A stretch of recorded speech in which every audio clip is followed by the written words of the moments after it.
saluons dans le nom précieux de notre Seigneur Jésus-Christ. Notre méditation aujourd'hui se trouve dans le psaume 37. Et nous allons voir qu'est-ce que David a fait pour sortir de ces difficultés. Il dit dans la lecture, ne t'irrite pas contre les méchants. N'envie pas ceux qui font le mal. Car ils sont fauchés aussi vite que l'herbe. Et ils se flétrissent comme le gazon vert. Confie-toi en l'Éternel. Et pratique le bien. Et le pays pour demeure et la fidélité pour pâture. Fais de l'Éternel tes délices. Et il te donnera ce que ton cœur désire. Verset 5. Recommande ton sort à l'Éternel. Mets en lui ta confiance. Et il agira. Il fera paraître ta justice comme la lumière. Et ton droit comme le soleil à son midi. Garde le silence devant l'Éternel et espère en lui. Recommande ton sort à l'Éternel, mets en lui ta confiance et il agira. Je sais que quand il fait cette exposition, certainement il veut nous donner une leçon à laquelle nous devons prêter attention.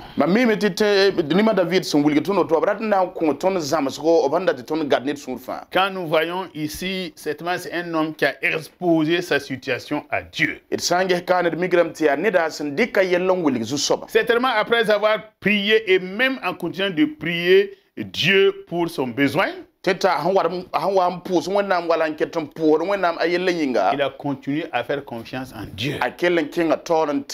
Frères et sœurs, vous qui êtes en contact avec nous, je voudrais vous demander d'emprunter le même pas que David en recommandant votre sort et mettre en lui votre confiance et il agira.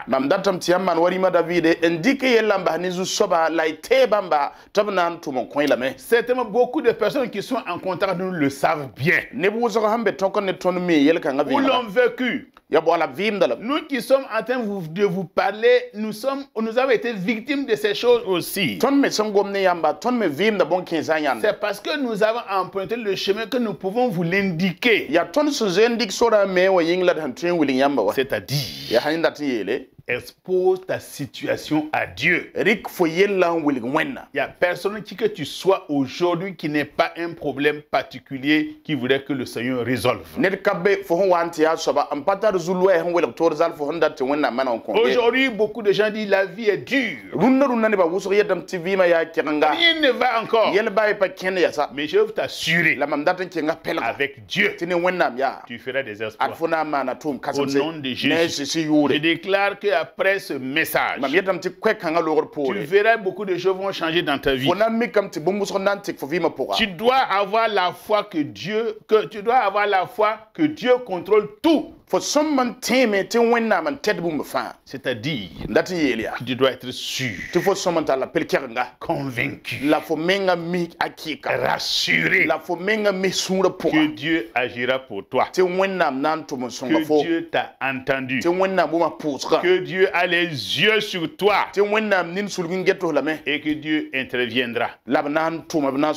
J'anticipe et je dis, c'est au nom de Jésus, le Dieu qui n'a pas épargné son propre fils, le Dieu qui a donné son fils unique afin qu'il soit une victime expiatoire pour nos péchés. Si Dieu a donné son fils unique pour résoudre le différend qui existait entre l'homme et lui, en le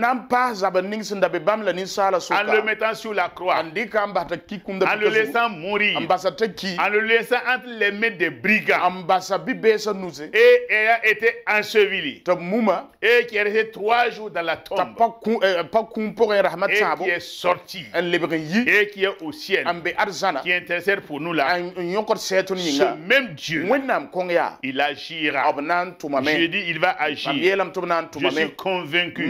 Et sois convaincu. Sois rassuré que Dieu va agir. Que Dieu va t'entendre. Que Dieu aura les yeux sur toi. Que Dieu interviendra. Seigneur, interviens en ce moment même dans la vie de certaines personnes qui sont en train de nous suivre, qui sont désemparées. Interviens pour leur salut. Et aussi interviens pour leur vie sur cette terre. C'est pourquoi je pense que vous devez faire confiance à ce Dieu qui contrôle tout le monde. Je vais te dire, tu ne dois pas regarder le temps. Tu ne dois pas regarder les autres. Tu ne dois pas regarder ce qui se passe dans le monde ou ce qui se passe au Burkina Faso. Tu ne dois pas regarder la situation aujourd'hui ou ta situation aujourd'hui. Tu ne dois pas mettre ta confiance en l'homme. Mais mettre ta confiance en Dieu seul. Beaucoup de personnes sont découragées aujourd'hui parce qu'ils ont mis leur confiance en des personnes, en des mortels, et ils n'ont pas trouvé de solution et ils sont découragés. Je pense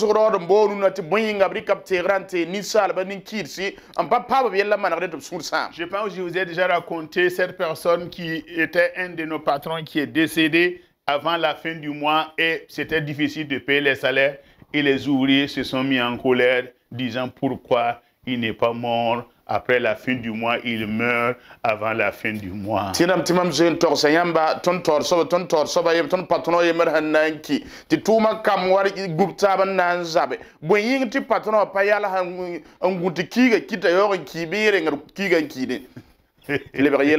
Gloire au Seigneur. Mais Dieu ne meurt pas. Dis alléluia. Dieu ne change pas. Alléluia. Il y a des moments aussi. Moi qui vous parle, j'ai fait des promesses à des gens. Et au moment où la promesse devait s'accomplir, la situation n'était plus favorable. Et j'étais obligé de dire à la personne, je m'excuse. Amen, tu m'as dit. C'est moi qui avais dit. Mais malheureusement, je ne suis plus dans la possibilité. C'est ça l'homme. Et souvent même tu deviens l'ennemi même de cette personne. Et il y a un pasteur qui m'a dit, un vieux pasteur sage, il a vécu une expérience amère. Il devait construire une église. Et comme il a mis l'architecte a tellement modifié les plans qu'il y avait du gaspillage dans le design.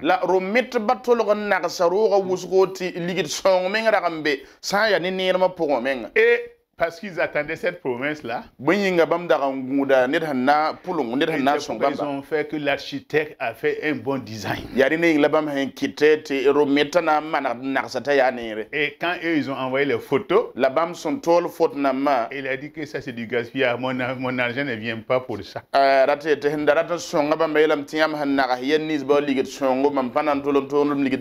le projet est resté tel. Et il m'a dit, Paul, faut pas bouffer l'argent qui n'est pas encore rentré dans ta poche. Si vous bouffez l'argent sur des promesses, vous allez avoir des problèmes. Gloire au Seigneur. Gloire au Seigneur.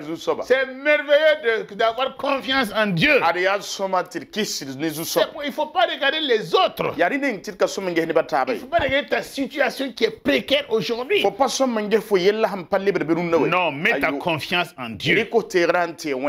Tes parents, tes amis, tes collègues, tes responsables, peuvent t'abandonner. Au moins, ils peuvent te rejeter. Ils peuvent te fuir. Moi, j'ai vécu des situations où des gens que je pensais qui étaient mes amis ont fui. Ils m'ont lâché. Ils m'ont trahi. Ils m'ont déçu. Mais écoute-moi, j'ai une bonne nouvelle à t'annoncer. Dieu sera toujours avec toi pour t'aider. Il y a une personne qui est fidèle. C'est Dieu. Il ne te fuira jamais. J'ai vu des gens. Il y a eu, pendant la révolution, il y a des épouses qui ont quitté leur mari. Parce que la situation était difficile. Et même aujourd'hui, à l'heure où vous parle, il y a des divorces. Parce qu'il y a un langage qui dit que les choses ne tournent plus comme on veut. Alors qu'on s'était marié sur la base la pauvreté ou la richesse, dans le pire ou dans le bien. On avait fait tous ces promesses, mais on n'a plus confiance et on était obligé de se séparer de cet homme à qui on avait promis de vivre une vie jusqu'à la fin, jusqu'à ce que Dieu nous sépare. Je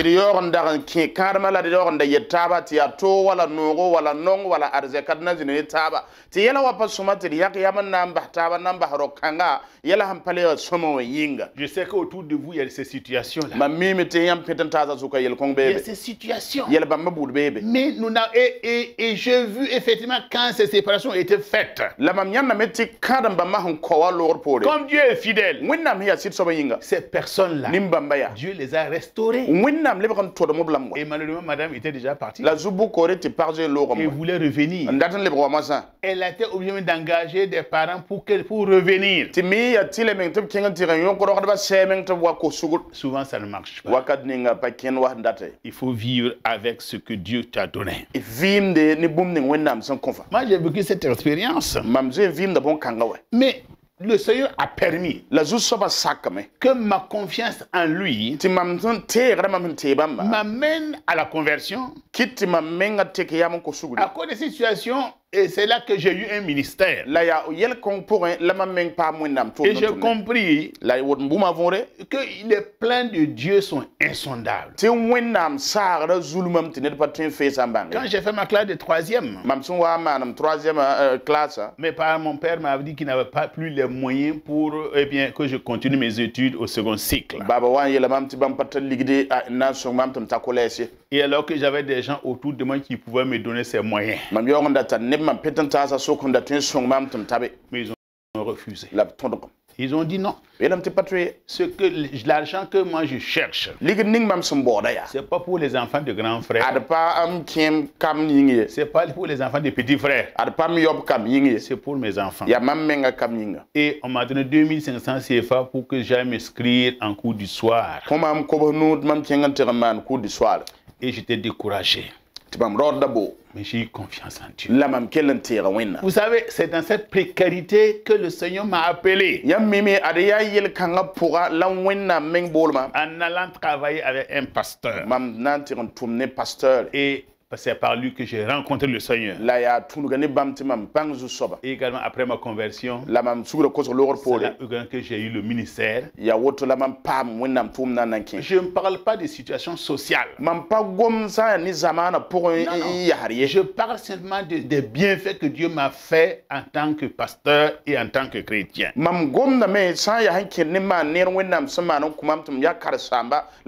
Et il continue à le faire.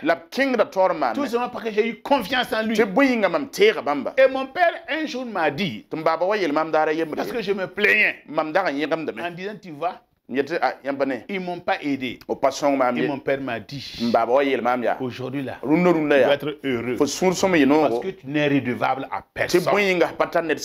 C'est à Dieu seulement que tu es redevable.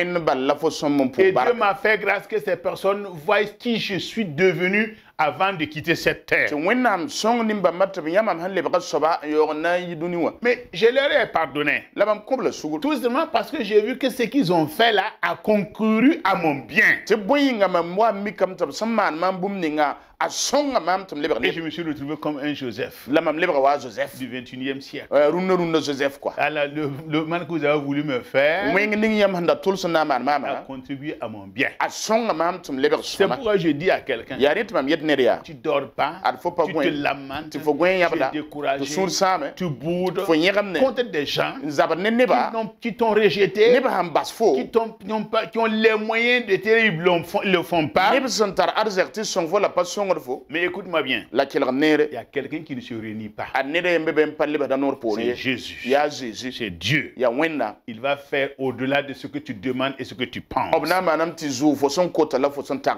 mets donc en Dieu ta confiance. En Dieu seul. Vous savez, avoir confiance en Dieu, ça te permet de patienter. Tu sais que pertinemment la chose va s'accomplir. Et quand tu mets ta confiance en Dieu, ça te permet de tenir ferme, de tenir bon. Ça te permet de comment dirais-je, de supporter les épreuves.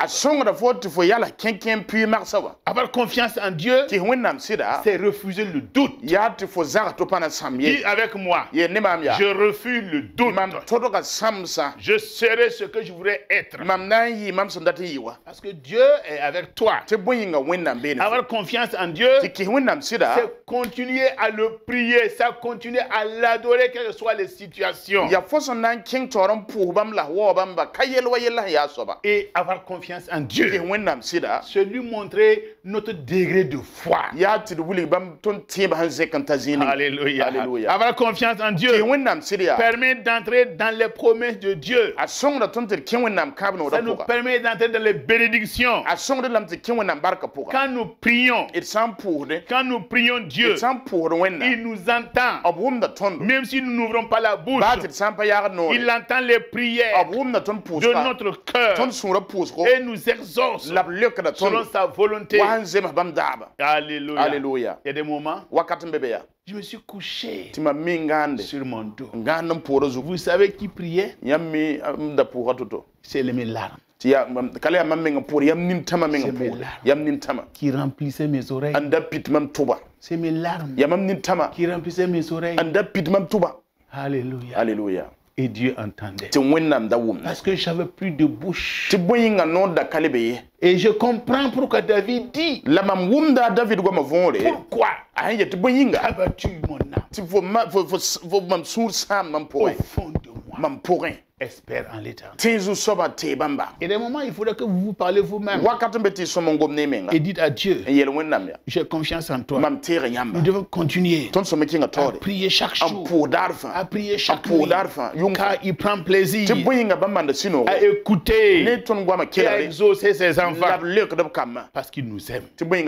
Il ne ferme point ses oreilles quand nous adressons à lui, quel que soit le moment de la journée. Il nous entend. Parce que la Bible nous dit que Dieu ne dort pas. Il ne sommeille pas. Il reste éveillé. Pour toi et pour moi. J'aime bien le psaume 121, verset 4 à 5. Le psaume 121, verset 4 à 5 dit. Il dit, voici. Il ne sommeille ni ne dort. Celui qui garde Israël. Que je te presse avec un sourire sur la bouche. Parce que je sais. Dieu est merveilleux. Et toi, va le même sourire que moi. Il y a des temps, hein? Il y a temps de larmes. Et des temps de sourire. Mais je vais te dire, c'est le temps de ton sourire. L'Éternel est celui qui te garde. L'Éternel est ton ombre et à ta main droite. Nous devons avoir l'assurance, frères et sœurs, la certitude que Dieu nous exaucera. Et c'est pourquoi l'apôtre Paul dit, Amen, hein? Amen. Romains 8. Moi je vous ai dit, je suis accroché à la parole. Dieu ne peut pas mentir. Parce que dit que Dieu m'a tu as un problème. Ce qu'il dit, il accomplit. Et l'apôtre Paul, en dépit des difficultés qu'il a rencontrées, que vous pouvez lire, il dit, Romains 8, verset 38 à 39. Verset 38, il dit, car j'ai l'assurance. Dis avec moi, j'ai l'assurance. J'ai l'assurance. J'ai l'assurance. Vous savez, quand ma voiture est assurée, je circule comme je veux. Surtout quand je suis en tout risque. J'avais pris la route du Siao. Quelqu'un qui m'a pris par derrière. Je suis sorti. Je n'ai même pas parlé. Il est venu vers moi. Et puis je lui ai dit, ah non, c'est pas un problème. Moi, j'ai assuré à tout risque. Et vous savez ce qu'il a dit aussi? Moi aussi, je suis assuré à tout risque. Donc, c'est des tout risques. Donc, il y a tout risque dans mon fauteuil. Amen. Hein? Amen. On ne craint pas. On n'a pas peur. On est sûr que sa voiture va te réparer à 100%. En d'autres circonstances, même elle est remplacée. Je me rappelle, j'étais avec mon épouse dans un pays d'Europe. Et il y a une dame qui était au bord de la voie. La voiture a pris feu. Non, il ne fait pas d'effort. Il quitte la voiture, il prend son sac à main, et puis il fait comme ça. Autostop qu'il attend. Il ne s'occupe pas de celle qui est de brûler. Après, je suis allé demander, mais pourquoi il ne cherche pas à éteindre le feu, et puis il laisse la voiture consumée, et il a envie de chercher un autre véhicule pour partir. Il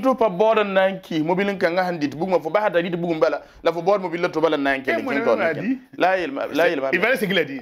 Certainement qu'il est assuré. C'est vrai qu'il est assuré. Mais je vais dire à quelqu'un, tu es assuré. Tu es assuré. L'apôtre Paul le dit. Et le confirme. Et là, car j'ai l'assurance que ni la mort, ni la vie, ni les anges, ni les dominations, ni les choses présentes, ni les choses à venir, ni les puissances, ni la hauteur, ni la profondeur, ni aucune autre créature ne pourra nous séparer de l'amour de Dieu manifesté en Jésus-Christ notre Seigneur.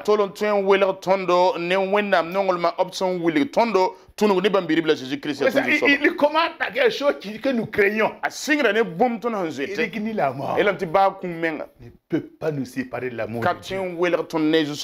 Et tout ce que je viens de vous citer, il a l'assurance que Dieu a le pouvoir de vous préserver, de vous garder. Et c'est pourquoi je te dis, tu ne dois plus prier pour un sujet, pour quelque chose, et douter de l'intervention de Dieu. Non, tu pries. Et tu crois que c'est Dieu qui a dit, et comme il ne ment pas, il le fera. Tu ne dois pas prier Dieu et t'inquiéter pour ta vie. Tu ne dois plus prier Dieu et te plaindre à tout moment de ta situation. Non. Philippiens chapitre 4. Il nous donne cette assurance. Philippiens chapitre 4 verset 6. Il dit, ne vous inquiétez de rien, mais en toute chose, faire connaître vos besoins à Dieu par des prières et des supplications avec des actions de grâce. Et la paix de Dieu, qui surpasse toute intelligence, gardera vos cœurs et vos pensées en Jésus-Christ. Je te dis, Dieu est tout puissant pour intervenir dans ta vie. Tu dois croire en sa parole. Tu dois croire en ses promesses. Pour toi, car il ne ment pas. Ce qu'il dit, il le fait. Psaume 33, verset 9. Car il dit, et la chose arrive. Il ordonne, et elle existe. Dieu dit, hein, car il dit, et la chose arrive. Il ordonne, et la chose existe. C'est pourquoi au nom de Jésus, je déclare que le mariage va venir. Je déclare que le travail va venir. Je déclare que le salut va venir. Je déclare que la guérison va venir. Je déclare que ta situation va changer. Je déclare que des choses merveilleuses vont venir dans ta vie. Je déclare que ce que tu n'as pas encore reçu, tu le recevras. Je dis, ce soir, si tu crois, aujourd'hui, si tu crois, car Dieu dit, et la chose arrive. Tout ce que tu veux que ça arrive dans ta vie, je prophétise et je dis que ces choses arriveront. Elles sont arrivées pour moi. Elles sont arrivées pour quelqu'un d'autre. Elle arrivera pour toi. C'est pourquoi Dieu a promis à Abraham qu'il donnerait un fils. Au point qu'il doutait. Et il dit, est-ce que mon héritier là ne sera pas Eliezer de Damas? Et Dieu lui dit, non, ce que j'ai promis, c'est ce qui va arriver. C'est pourquoi au nom de Jésus, je prie pour toi qui est en contact avec nous, que Dieu fasse le miracle dans ta vie. Ce que tu n'as jamais reçu, reçois. Je prie que ceux qui t'ont rejeté reviennent te voir. Que ceux qui t'ont quitté reviennent te voir. Ceux qui ont cru que tu étais un échec, que Dieu est avec toi. Au nom de Jésus, que ceux qui veulent te faire du mal, ce mal-là se tourne en bien. Pour toi, au nom de Jésus, que toutes les malédictions que tu as prononcées sur toi, je les transforme au nom de Jésus en bénédiction. Recevez, recevez, recevez, recevez. Au nom de Jésus, recevez, recevez. Amen.